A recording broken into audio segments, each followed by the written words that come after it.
말씀, 구약 성경 두 번째 책 출애굽기 19장 5절에서 6절까지 기록되어 있는 말씀입니다. 출애굽기 19장 5절, 6절 두 절의 말씀.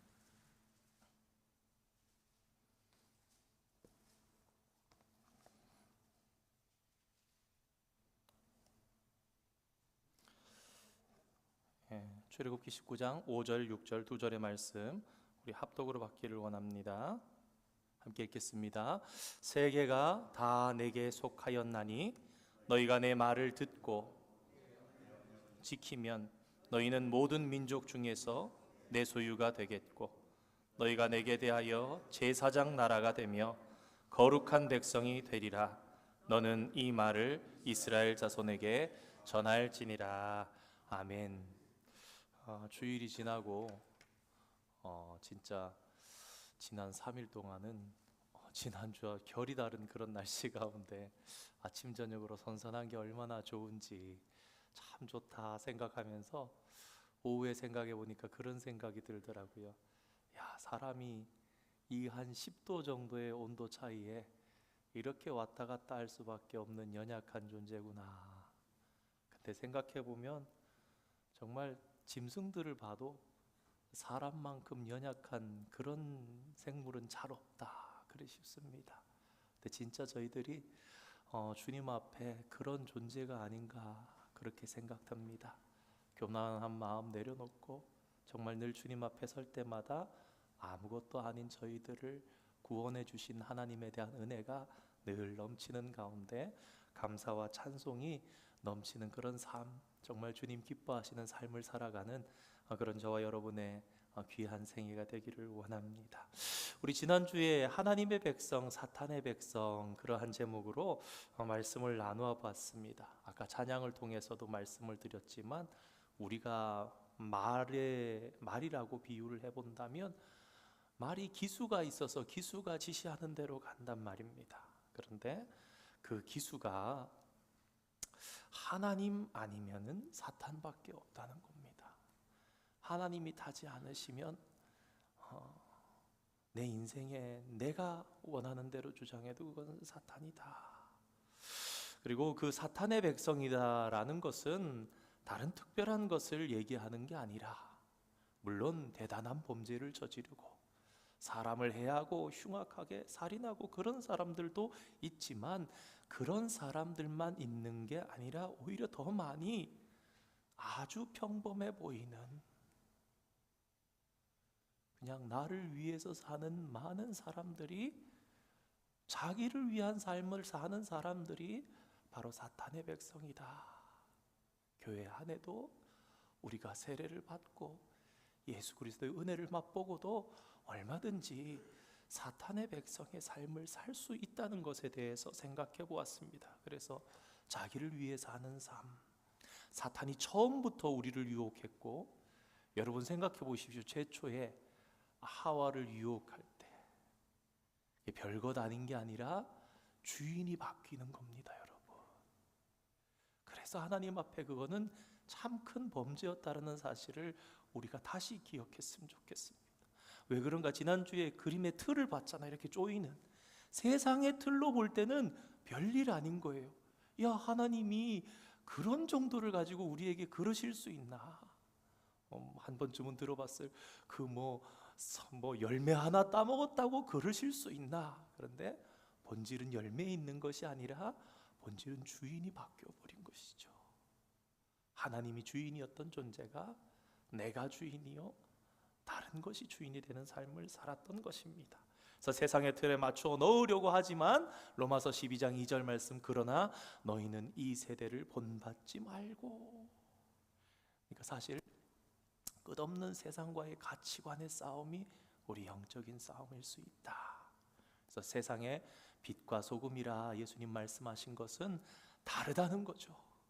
세상 가운데 들어가도 섞일 수가 없다라는 것입니다. 그리스도인의 존재는 물에 물 탄 듯 술에 술 탄 듯 살아가는 것은 그리스도인의 정체성을 잊고 사는 것이고, 우리가 참 그리스도인이라면 세상 가운데 들어가서도 소금으로서 짠맛을 내고 세상 가운데 가서도 빛이 숨겨지지 못하는 것처럼 살아가게 될 것이다. 그리고 그 속에서 우리가 진짜 하나님께서 원하시는 삶을 살아가는 것은 나라는 인간이 열심히 해가지고 어이쿠 이러면 안 되겠다, 내가 정신 차리고 내가 더 주를 위해서 살아야지, 그런 것이 의미가 없고 헛된 것은 아니지만 결국은 참된 것은 주님께 맡기는 것.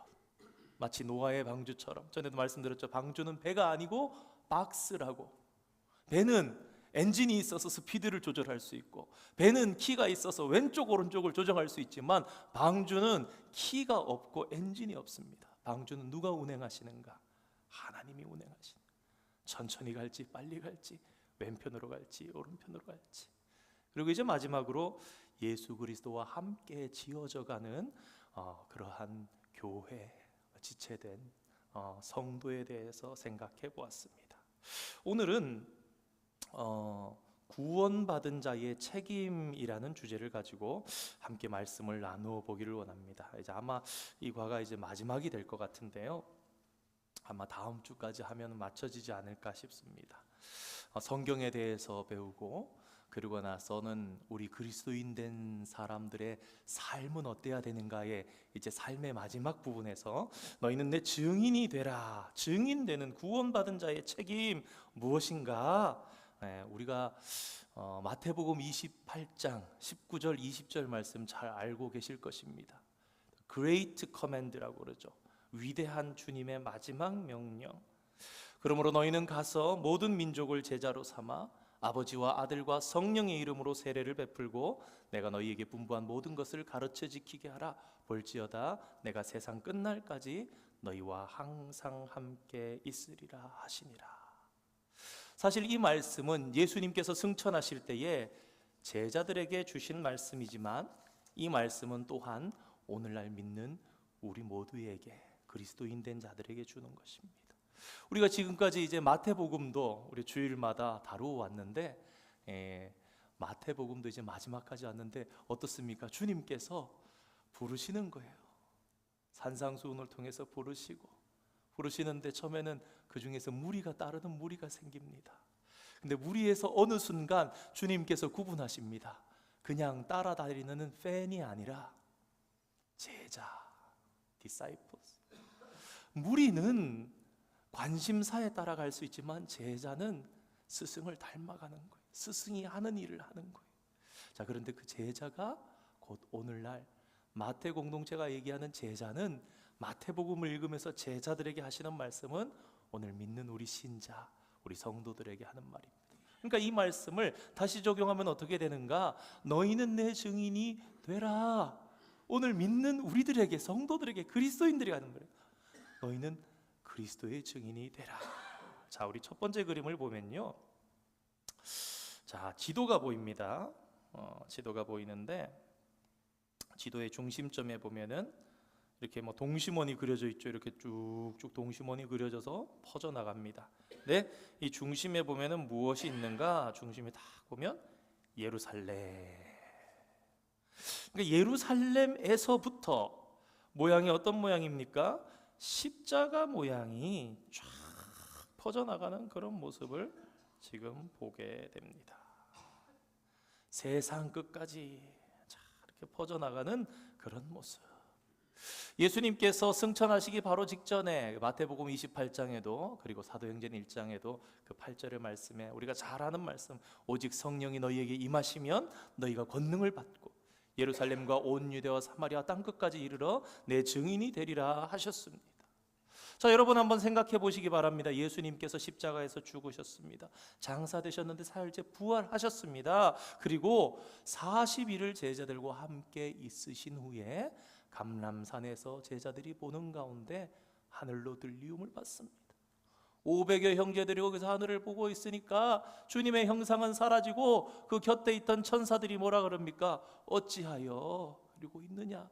너희가 본 주님은 본 모습 그대로 다시 오실 것이다. 그렇게 말씀하십니다. 그리고 이로부터 일주일 혹은 어떤 사람에 따라서는 열흘 후에 오순절의 역사가 나타나죠. 사도행전 2장에 말씀. 왜 이게 또 일주일 후 열흘이냐? 여러분 그 유월절이 중요하다는 말씀드렸잖아요. 이스라엘은 유월절이 1월 1일입니다. 근데 이 유월절을 기점으로 해서 다 이제 절기들이 계산이 되는 거예요. 77절 그러면 유월절을 기점으로 7 곱하기 7 49일. 77절이 49일 지난 날인데 이게 뭐랑 똑같느냐? 오순절이랑 하루밖에 차이가 안 나는 똑같은 명절이에요. 그래서 77절이나 오순절이 같은 거죠. 유월절에 어린 양으로 돌아가신 예수님께서는 오순절에 약속대로 성령을 주시는 거예요.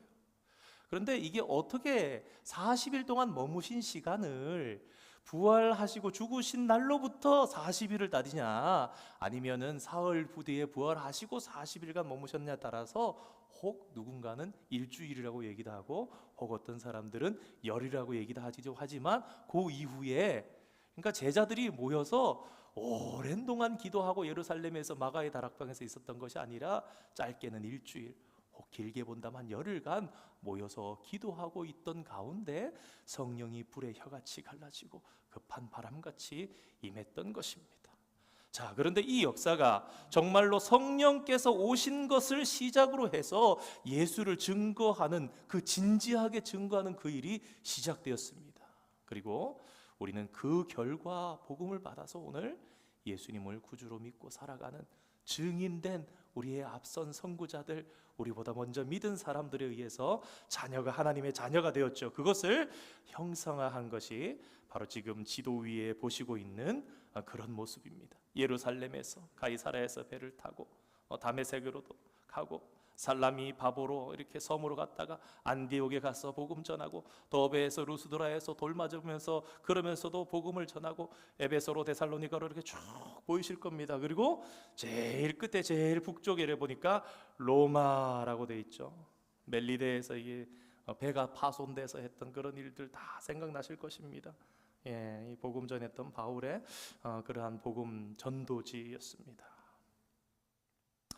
자, 그러면 우리가 이제 복음을 전하는 증인이 돼야 됩니다. 우리의 선배들이, 예수님의 제자들이, 직계제자들과 바울과 여러 사람들이 복음을 전했습니다. 자, 그러면 이제 오늘 우리에게 너희도 증인이 되라 주님께서 부르시는데, 그러면 우리가 증거해야 될 내용이 무엇인가? 그것이 지금 이 네모 박스 안에 들어있는 것입니다. 잘 살펴보면 왕이신 우리 예수님께서, 예수님 왕이시죠.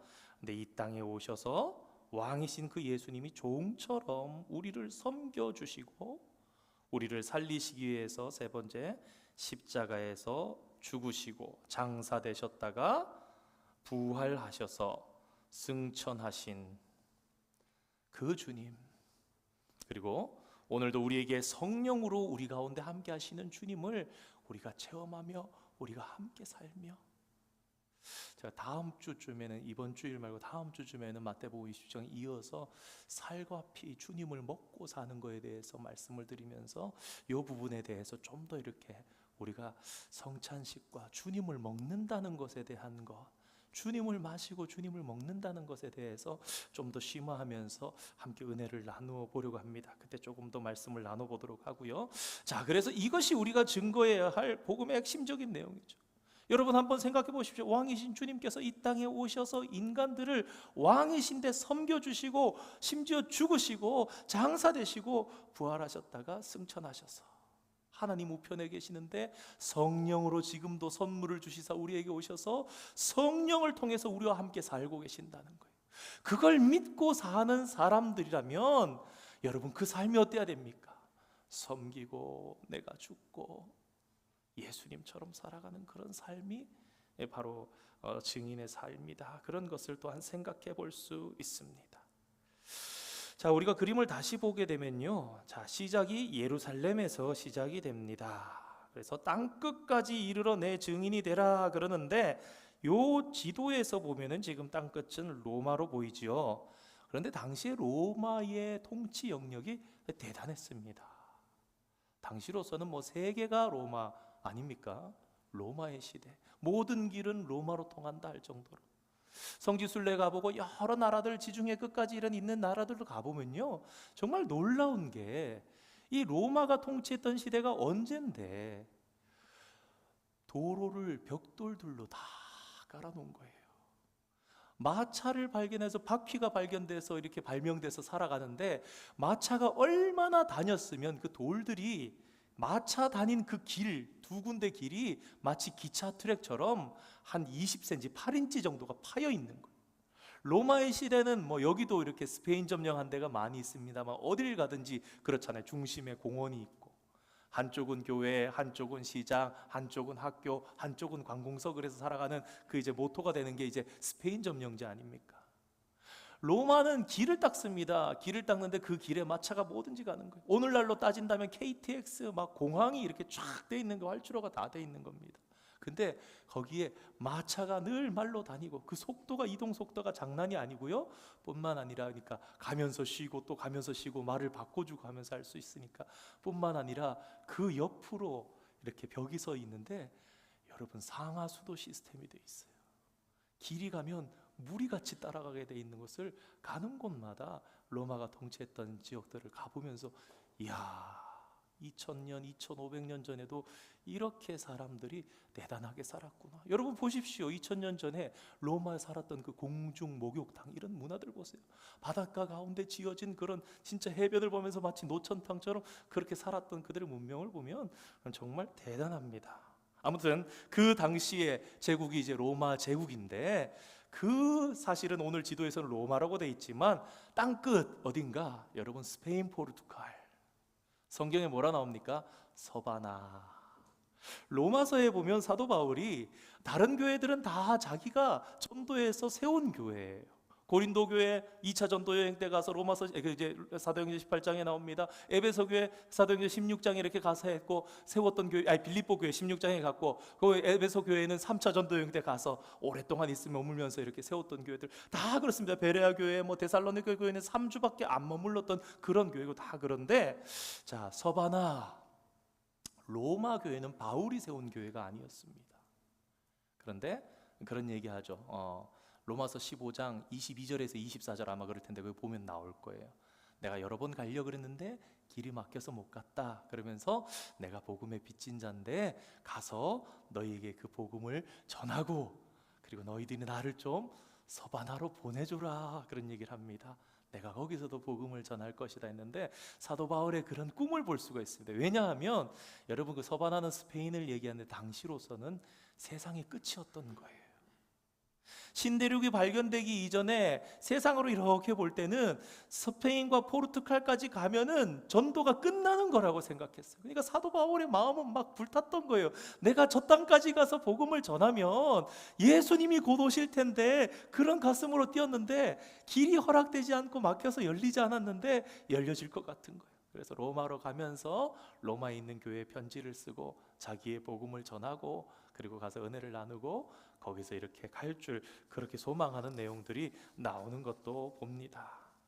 자, 다시 한번 정리해 보면, 너희는 내 증인이 되어야 한다. 너희는 곧 제자이고, 제자는 곧 오늘날의 성도를 얘기합니다. 그리고 증거하는 내용은 왕이신 예수님께서 이 땅에 오셔서 종으로 섬기신 그분께서 십자가에서 목숨까지 우리에게 주시고, 그리고 죽으신 그분께서 장사되고 부활하셔서 승천하셨는데 성령으로 우리와 함께 계신다. 이 주님을 믿으라, 그것입니다. 두 번째 그림으로 한번 가보겠습니다. 자, 그러면 실질적으로 증인의 삶을 산다는 것은, 그렇다면 우리가 다 모두 선교지로 다 선교사로 파송받은 그런 것을 의미하는 것일까? 예수님의 12제자들처럼 누구는 인도로 가고, 누구는 유럽으로 가고, 누구는 어디로 가고 하면서 그렇게 살아가야 하는 것인가? 한번 이렇게 예를 한번 들어보겠습니다. 그러면 오늘 수요예배 오신 우리 모두가 다 다른 땅으로 가서, 다른 나라로 가서 선교사가 되어야 된다, 그렇게 한다면 목사님 저는 못 갑니다, 이런 분이 분명히 한두 분은 계실 거예요. 뭐 어쩌면 한 10분 정도 계실 수도 있고요. 여러 가지 형편상 목사님 저는 움직일 수가 없습니다, 그런 분도 계실 겁니다. 자, 그러면 증인이 되라라는 이 말씀, 증인이 되는 삶을 살라는 이 말씀이 다 땅끝까지 가서 선교사가 되는 삶을 의미하는 것인가? 하나님께서 원하시는 것이 오늘 우리에게 그러한 것은 아니라는 것을 한번 생각해 보기를 원합니다. 그렇다면 증인되는 삶을 산다는 것은 진정 무엇인가? 우리가 모두 예수님의 제자가 되어야 마땅합니다. 그리고 제자들에게 부탁하신 것은 너희는 증인이 되라라는 것인데, 그럼 어떻게 증인이 되라는 것인가? 1세기 당시처럼 땅끝으로 가서 목숨 내놓고 전도하다가 죽어도 증인이 되는 그러한 삶인가? 자, 오늘 그림에서 오른쪽의 위편을 이렇게 보시면 마치 산처럼 이렇게 솟았다가, 자, 여러분 이 그림 이제는 마지막이 되겠습니다. 마지막으로 한 번만 정리해 보겠습니다. 자, 이 십계명 돌판입니다. 시내산에서 이스라엘 백성들에게 하나님께서 주셨던, 자, 우리 여러 가지죠. 이 1번은 전문, 나는 전능한 여호와라.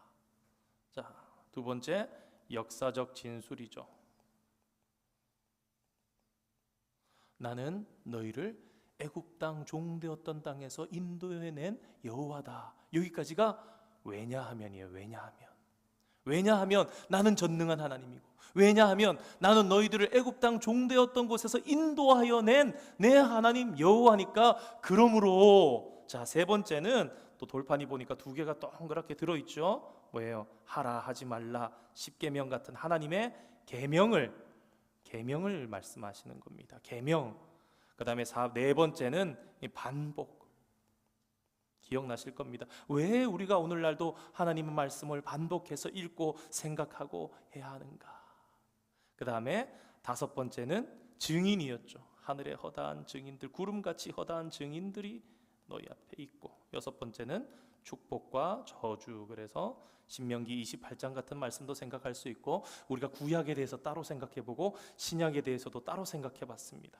그래서 아까 말씀드렸던 것처럼 이 부분은 1번, 2번은 왜냐하면 하나님이 이렇게 하셨으니까, 그 다음에 하라 하지 말라부터 이렇게 그러므로 너희는 이렇게 살아라 하고 하지 말고, 반복적으로 하나님의 말씀을 읽고 내 그 미간에다가 붙이고 기호로 삼고, 그 다음에 허다한 증인들이 있고, 하나님께서 축복해 주신 것 신명기 28장처럼 너희가 들어가도 복을 받고 나와도 복을 받고 머리가 될지언정 꼬리가 되지 아니하며. 그래서 요거는 왜냐하면에서 그러므로 너희는 이렇게 살아라, 그렇게 되는 거죠.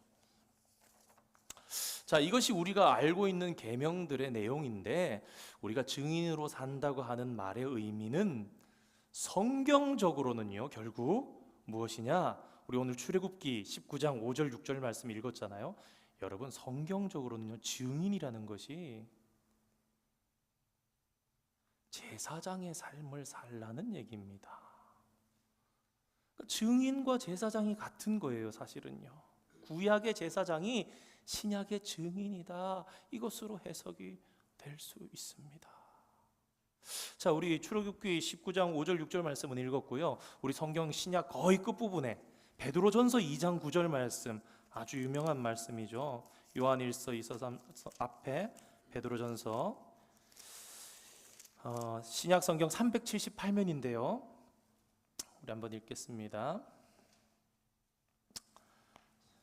신약 성경 379면 베드로전서 2장 9절 함께 읽겠습니다. 시작. 그러나 너희는 택하신 족속이요 왕같은 제사장들이요 거룩한 나라요 그의 소유가 된 백성이니 이는 너희를 어두운 데서 불러내어 그의 기이한 빛에 들어가게 하시니에 아름다운 덕을 선포하게 하려 하심이라. 여러분, 방금 읽었던, 우리가 오늘 본문으로 읽었던 출애굽기 19장 5절 6절은 하나님께서 시내산 앞에부터 불러놓고 하나님께서 관계를 맺으면서 시작한 거예요. 내가 너희의 하나님이 되고 너희는 제사장 나라가 될 것이며. 그런데 그것이 신약에 예수님께서 오시고 성령이 오신 이후에 베드로가 이해하고 보니까 이 말씀이 나오게 되는 거예요. 자, 무엇이라 그럽니까? 왕같은 제사장이래요. 택하신 족속이래요.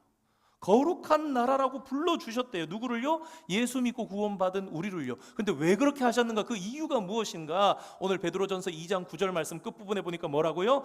아름다운 덕을 선포하게 하려. 그의 아름다운 덕을 선포하게 하려고. 여러분, 이스라엘 백성들을 제사장 나라로 불러주신 이유가 무엇입니까? 그들을 왕같은 제사장으로 거룩한 나라, 너희는 내 것이다 하나님의 소유로 불러주신 이유가 뭐예요? 세상의 모든 사람들이 이스라엘이 하나님을 섬기며 살며 나라를 이루고 살며 하나님의 법을 지키면서 사는 그 모습을 통해서, 이야, 하나님 위대하시구나, 하나님은 거룩하시구나, 하나님은 참신이시구나. 그럼 뭐예요? 하나님이 증거되는 거예요. 아브라함이 에셀나무 아래에서 하나님을 섬기고 지나가는 사람들마다 그렇게 섬겼던 이유가 무엇입니까? 그것을 통해서 하나님이 증거돼요. 내가 그로 그 자식과 권소격에 명하여 여호와의 도를 지켜 의와 공도를 행하게 하려고 그를 택하였나니 이는 나 여호와가. 이게 오늘 우리들에게 주시는 같은 말씀이랍니다. 그렇기 때문에 우리는 제사장으로서의 삶을 살아가는 것이 바로 그리스도인의 삶이다라는 것을 생각하게 됩니다. 자, 보면 A, 제사장으로서의 그리스도인 이렇게 되어 있는데요, 이렇게도 표현이 될 것 같습니다. 자, 제사장으로서의 그리스도인, 강대상을 앞에 두고 사는 삶. 자, 강대상을 말씀을 읽으면 강대상을 여러분 한번 보시기 바랍니다. 동그랗게 세 개처럼 이렇게 지도처럼 마치 그려져 있는데, 여기 보시면요, 어떤 사람은 음악가고요, 어떤 사람은 군인이고 왕이고 목자, 상인, 제사장, 농부, 종들, 다양한 직업들을 가지고 살아가는 것을 보게 됩니다. 그런데 여러분, 각각의 사람들 앞에 보면 노란색으로 뭐가 있죠? 이게 지난주에 보셨던 그 기계의 틀을 조이는 틀이 아닙니다. 여러분 잘 보셔야 됩니다. 오늘 이 그림은 뭐냐? 여러분, 이게 강단이에요. 강대상, 강단이 무엇을 상징합니까? 하나님께서 주신 언약의 말씀을 상징하는 거죠. 하나님께서 주신 언약의 말씀. 그러니까 그리스도인이 뭐라는 겁니까? 내가 군인이든 내가 왕이든 내가 목자든 상인이든 종이든 제사장이든 농부든 강단 앞에서 살아가는 삶, 하나님의 말씀, 하나님께서 우리에게 주신 언약의 말씀 앞에서 사는 삶이다. 그런 삶을 살 때 증인의 삶이다. 우리가 지난번에 에베소서의 말씀을 4장을 보면서 자세히 봤습니다만은 1장에서 3장까지는 왜냐하면이라 그랬어요. 왜냐하면 하나님께서 우리를 이렇게 부르시고 이런 역사를 이루셔서 예수님을 통해서 우리를 구원하셨고 우리를 주의 자녀 삼으셨으니까 4장 1절부터 그러므로 너희는 이렇게 살아야 된다. 그러니까 그러므로 하나님의 말씀을 주셨고 우리가 강단 앞에서 사는 삶을 살아가므로, 그러므로 우리는 삶을 통해서 이 언약의 말씀을 선포하는 삶을 살아야 되는 거예요. 언약의 말씀 앞에서 살면서 또한 그 말씀을 선포하는 삶, 그 말씀을 지키는 삶, 그 말씀을 삶 가운데 담아내는 삶, 그게 바로 제사장의 삶을 산다라는 말씀이 됩니다. 자, 이제 이 그림을 조금 더 자세하게 보면요, 가운데에 왕관이 보입니다. 자, 왕이시라는 거죠. 그러면서 그 옆으로 보면은 네 방향으로, 우리가 기억나실 겁니다. 처음에 두 가지 가시면류관을 상징해서 이게 화살표도 그러고 모든 것의 공급자 되시는, 그래서 하나님을 상징한다고 그래서 그랬는데 왕이신 거예요. 하나님께서 왕이시라는 것이죠. 자, 제사장으로 살아가고 농부로 살아가고 모든 사람들의 강단을 보면요, 화살표가 다 있습니다. 어떻게 해요? 하나는 하나님을 향해서 있는 거예요. 그렇죠? 온 사방에서 중심이 하나님을 향해서, 농부든 종이든 음악가든 군인이든 하나님을 향해서 있습니다. 그런데 또 양옆으로 보면 이웃을 향해서, 사람들을 향해서 있는 거예요. 양옆으로. 자, 다시 말씀드리면 증인된 삶을 사는 것이란 내가 내 삶의 자리에서, 내가 음악가로, 내가 군인으로, 내가 농부로 살아가면서 하나님을 섬기고 이웃의 사람들을 섬기면서 사는 것, 이것이 증인이 되는 삶이라는 것입니다. 그리고 그것이 땅끝까지 이르러 내 증인이 되는 것과 같은 삶임을 성경은 우리에게 일러주고 있는 것입니다. 그러니까 우리가 섬기는 자가 되어서 산다, 그것이 제사장으로서의 삶을 산다라는 것을 의미합니다. 요즘 새벽에 열왕기상 6장, 7장 이런 말씀을 다루면서 성소, 지성소가 지어지는 걸 보면서 많이 언급드리진 않았습니다만 성소, 지성소 거기에 보면은 언약궤가 지성소에 있고 성소에는 향단, 분향단과 떡상과 금촛대가 있다 그랬는데 그건 뭐 하는 자리인가? 제사장이 하나님 앞에 섬기며 봉사하는 자리라 그랬어요. 그래서 그것을 통해서 사실은 성경을 통해서 성전에 드러나는 제사장의 업무, 임무는 무엇인가? 섬기는 것.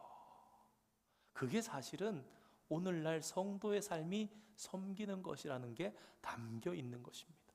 성전은 봉사하는 공간, 그리고 우리는 주님께서 우리 안에 계시면서 성령의 전 삼아 주신 우리는 봉사하는 삶을 살아가는, 그것이 결국은 봉사하는 삶을 사는 그리스도인의 삶이라는 것을 보여주시는 그런 말씀이 들어가 있습니다. 사실 제가 여기서 조금 더 나가서 해야 되는데 오늘 시간 관계상 안 될 것 같습니다. 그래서 이게 중요한 건데 다음 시간에 좀 더 잘 준비해가지고 우리 그런 제사장으로서 이 땅에서 증인된 삶을 살아갈 때에 우리에게 가장 크게 또 우리에게 가장 구체적으로 다가오는 문제 중에 하나가 물질에 대한, 경제에 대한, 돈에 대한 문제인데 여기에 대해서 나눌 수 있는 또 아주 좋은 말씀들이 준비되어 있습니다. 다음 수요일 시간에 같이 나누도록 하고요. 우리 함께 찬양하면서 기도하시고 돌아가도록 하겠습니다. 우리 오늘 섬기고 봉사하는 삶, 내게 내 자리에서 내게 주신 삶, 오늘 우리에게 주신 직업이 정말 주님께서 주신 귀한 또 이유 있는 삶이라고 주일도 우리 에스더에게 주신 내가 왕후의 그 자리를 위를 얻은 것이 이때를 위함이 아닌 줄 누가 알겠느냐. 우리 오직 주의 사랑에 매여라는 찬양인데요, 정말 그리스도인으로서 참 다른 생각 많이 할 때가 많아요. 교회에서 봉사하고 헌신하고, 그런데 정말 우리의 삶은 교회에서만 이루어지는 것이 아니라 거룩한 삶은 우리 생활의 모든 전반에 걸쳐서 모든 사람에게 제사장의 삶으로 거룩한 모습으로 나아가야 하는 것 같습니다. 자, 그것을 생각하면서 우리 오직 주의 사랑에 매여 인간 나 전영광이 살아가는 것이 아니라 주님께서 우리 안에 주인 되어 살아가시는 주님의 사랑에 매이길 원합니다. 찬양합니다. 오직 주의 사랑에 매여 내 영 기뻐 노래합니다. 이 소망의 언덕 기쁨의 땅에서 주께 사랑 드립니다. 오직 주의 임재 안에 갇혀 내 영 기뻐 찬양합니다. 이 소명의 언덕 거룩한 땅에서 주께 경배드립니다. 주께서 주신 모든 은혜 나는 말할 수 없네. 내 영혼 즐거이 주 따르렵니다. 주께 내 삶들, 우리 가사 생각하시면서 다시 한번 고백합니다. 오직 주의 사랑에 매여 내 영 기뻐 노래합니다. 이 소망의 언덕 기쁨의 땅에서 주께 사랑 드립니다. 오직 주의 임재 안에 갇혀 내 영 기뻐 찬양합니다. 이 소명의 언덕 거룩한 땅에서 주께 경배드립니다. 주께서 주신 모든 은혜 나는 말할 수 없네. 내 영혼 즐거이 주 따르렵니다. 주께 내 삶. 우리 후렴 다시 합니다. 주께서 주신 모든 은혜, 주께서 주신 모든 은혜 나는 말할 수 없네. 내 영혼 즐거이 주 따르렵니다. 주께 내 삶 드립니다. 사랑하는 성도 여러분, 이 땅 가운데 어디에 있든지 우리가 주님 앞에 서 있으면 그 땅이 거룩한 땅이고 그 땅이 소망의 언덕입니다. 모세가 떨기나무 가운데서 부르시는 주님의 하나님의 음성을 듣고 섰을 때에 하나님께서 모세에게 무엇이라 그러십니까? 너의 신을 벗으라. 내가 선 곳은 거룩한 땅이라. 우리가 주의 성령의 전이 되어서 살아가면 우리가 언제 어디에 있든지 무엇을 하든지 그곳이 주님께서 계시는 거룩한 땅입니다. 사명의 그러한 언덕이 되는 것입니다. 하나님께서 우리에게 이 인생을 거저 주신 것이 아닙니다. 부르심의 목적 이유, 거룩한 나라 왕과 같은 제사장으로서 너희는 증인되는 삶을 살라. 오늘 주신 말씀 생각하면서 주님의 사랑에 매여서 아버지 하나님 우리 삶에 찬양이 넘쳐나게 하여 주시고 오직 주의 사랑에 매여서 우리 삶에 감사가 넘쳐나게 하여 주시고 주님의 사랑에 매여서 우리 삶 가운데 늘 소명을 발견하며 소망을 발견하며 힘과 능력을 발견하며 살아가는 저희들, 섬김의 삶으로 제사장의 삶으로 거룩한 나라로 왕과 같은 제사장으로 살아가는 말씀을 가진 자로 주님께서 우리에게 주신 말씀 가운데 살아가는 자들 되게 하여 주시옵소서. 이러한 한 가지 제목으로 기도하시고 우리 교회를 위해서 두 번째로 기도하실 때에 우리 교회를 하나님 장중에 붙잡아 주시옵소서. 예배를 붙잡아 주시고 인도하여 주시고 온 성도들이 함께 예배를 바르게 세우는 일에 힘쓰는 우리 교회 되게 하여 주시옵소서. 악한 사탄이 우리 속에 틈타지 못하게 하여 주시고 특별히 성도 사이의 관계에 사이에 서운함이 없게 하여 주시고 주님의 사랑이 허다한 우리의 죄와 허물을 덮어주시고 주의 교회가 하나 되게 하여 주시옵소서. 이런 두 가지 제목으로 먼저 뜨겁게 기도합니다. 거룩하신 아버지 하나님, 주님의 은혜와 사랑을 감사드립니다. 오늘도 주님께서 우리를 말씀 가운데로 찬양 가운데로 불러주시고 저희들이 살아야 할 참된 증인의 삶이 무엇인지 생각해보게 하심을 감사드립니다. 선교사가 되어서 예수님의 12 제자들처럼 땅끝까지 가서 복음 전하며 모든 생업을 내려놓고 사는 것이 꼭 주님의 제자로서 증인되는 삶을 사는 것이 아니라 오늘 이 땅에서 하나님께서 허락해 주신 직업을 가지고 살아가면서 섬김의 삶을 살고 강단 앞에 선 삶을 살아가는 것이 또한 말씀을 가진 자로서 증인된 삶을 살아가는 것임을 아버지 하나님 깨닫게 하시니 감사드립니다. 아버지 하나님, 먼 곳에 나가서 전하지 못해도 어느 곳에 있든지 주의 영을 모신 자로 성령의 처소가 되어서 아버지 하나님 거룩한 땅에 서서 주님을 생각하며 사명자로 살아가는 삶, 청지기로서의 삶을 살아가는 저희들 되기를 소망합니다. 하나님, 우리 삶의 목적과 이유를 다시금 깨닫게 하여 주시고 주님을 모신 우리의 마음이 천국이 무엇인지를 다시금 생각하게 하여 주시고 많은 물질과 조건들이 이루어져 있기 때문에 아버지 갖추어져 있기 때문에 우리 삶의 행복이 임하는 것이 아니라 우리가 기도하며 우리가 주님을 만날 때에 우리 구원받은 영혼을 만날 때에 아버지 하나님께서 허락해 주시는 아버지 그 모든 것에서 벗어나서 평화와 안식과 참된 아버지 기쁨에 이르게 하시는 것임을 생각하며 우리의 삶을 다시금 돌아보게 하여 주시옵소서. 주님 앞에 가치 있는 삶, 의미 있는 삶, 섬기는 삶을 살아가게 하여 주시옵소서.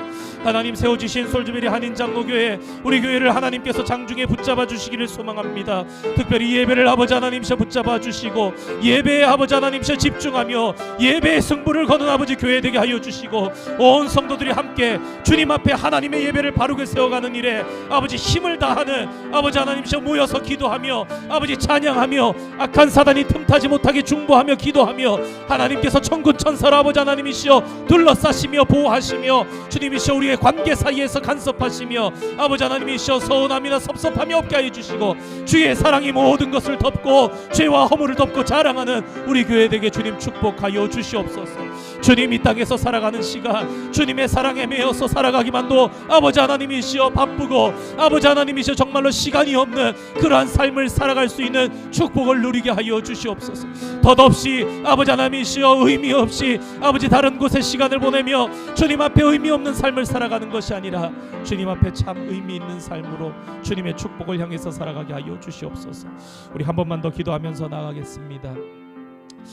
선교지를 붙잡아 주시옵소서. 세계 곳곳에 아버지 하나님이시여 선교 복음 전하는 자들을 붙잡아 주시고, 혹 오늘 힘든 가운데 있고 혹 오늘 구속되어 있고 혹 내일 일을 몰라서 염려하고 걱정하고 있는 복음 전하는 자들, 그리스도의 백성들 위해서 기도해 주시고, 우리가 특별히 직접 선교하는 아버지 교회들, 그리고 에콰도르 교회 특별히 노선희 선교사님, 최원삭 선교사님 기억하시면서 기도해 주시고, 또 그 땅에 새로 주님을 영접한 성도들의 영혼을 주님 붙잡아 주시옵소서 중보하면서 기도해 주시기 바랍니다. 두 번째로 육신의 연약함으로 고생하는 성도들, 마음의 상처와 아픔으로 교회를 밟지 못하는 성도들 위해서 기도해 주시고, 연로하신 어르신들과 우리의 자녀들을 위해서 중보하면서 기도하신 후에 주기도문으로 예배 마치겠습니다. 거룩하신 아버지 하나님, 주님의 은혜와 사랑을 감사드립니다. 하나님 저희 교회를 축복해 주시고, 아버지 하나님 전혀 알지 못하던 언어와 문화가 다른 민족을 아버지 하나님 소개해 주시고 저들에게 가서 복음을 전하게 하시며 아버지의 기쁨이 되게 하심을 감사드립니다. 하나님 이 시간 선교지를 아버지 붙잡고 기도합니다. 아버지 어려움 가운데 괴로움 가운데 있는 아버지 주의 권속들, 아버지 복음 전하는 자들, 저 북녘 땅에 아버지 갇혀 있는 자들, 아버지 저 북녘 땅의 지하교회에서 우리 교회를 위해서 대한민국을 위해서도 기도하는 저들을 위해서 아버지 하나님이시여 저희도 중보하며 기도하며 저들을 세워갈 수 있으며 주님의 역사가 그곳 가운데 나타나기를 소망하며 간구하며 중보하는 저희들 되기를 원합니다. 하나님 세계의 선교지를 붙잡아 주시옵소서. 아버지 하나님 어려움 겪는 아버지 내일 일을 알지 못하며 의인이 신한 결례값에 팔리는 아버지 안타까운 땅들 가운데, 저 중동 가운데, 아버지 저 무슬림 땅 가운데 아버지 하나님이시여 교통사고로 여러가지 일들로 아버지 하나님 미움을 사서 아버지 위협당하고 아버지 결박당하는 모든 민족들을 아버지 하나님이시여 주의 권속들을 주님 불쌍히 여겨주시고 눈동자같이 지켜주시고 생명사계 속에 보호하여 주시며 살 길을 열어주시고 소망이 되게 하여 주시고, 주님의 뜻이면 아버지 주의 영광이 되게 하여 주시고, 주님께서 실수하지 않는 하나님께서 능력으로 힘으로 더하여 주시며 주님 인도하여 주시옵소서. 특별히 가로도르 땅에 주님을 새로 영접한 영혼들을 주님 붙잡아 주시고 그 교회를 붙잡아 주시고 노선희 선교사님, 최원석 선교사님 인도하여 주시옵소서. 이제 신학 공부를 시작하려는 세일라 자매를 아버지 하나님 축복하여 주시옵소서. 그 걸음을 인도하여 주시옵소서. 아버지 하나님 우리 교회의 권속들 가운데 육신의 연약함으로 인해서 기도하며 아버지 치료과정 가운데 있는 성도들, 아버지 하나님 마음의 답답함으로 병으로 원인을 알지 못하는 머리의 어지럼과 아버지 아픔으로 주님 앞에 호소하는 자들이 있습니다. 주님 찾아가 주시고 위로하여 주시고 아버지 하나님 세워주시고 아버지 하나님이시 위로하여 주시옵소서. 연로하신 어르신들 영육간에 늘 강건하게 하여 주시고 아버지 육신뿐만 아니라 영혼까지 늘 깨끗하고 거룩하고 아름답고 흠이 없게 하여 주시고 우리의 어린 자녀들 믿음 가운데 아버지 장성하게 하여 주시고 예수 그리스도의 분량까지 자라는 축복을 허락하여 주시옵소서. 주님 인도해 주시고 아버지 하나님이시여 간섭해 주시고 구하지 못한 제목까지도 아버지 하나님이시여 인도하여 주시옵소서. 감사드립니다. 예수님의 이름으로 기도드립니다. 아멘. 하늘에 계신 우리 아버지, 아버지의 이름을 거룩하게 하시며 아버지의 나라가 오게 하시며 아버지의 뜻이 하늘에서와 같이 땅에서도 이루어지게 하소서. 오늘 우리에게 일용할 양식을 주시고 우리가 우리에게 잘못한 사람을 용서하여 준 것 같이 우리 죄를 용서하여 주시고 우리를 시험에 빠지지 않게 하시고 악에서 구하소서. 나라와 권능과 영광이 영원히 아버지의 것입니다. 아멘.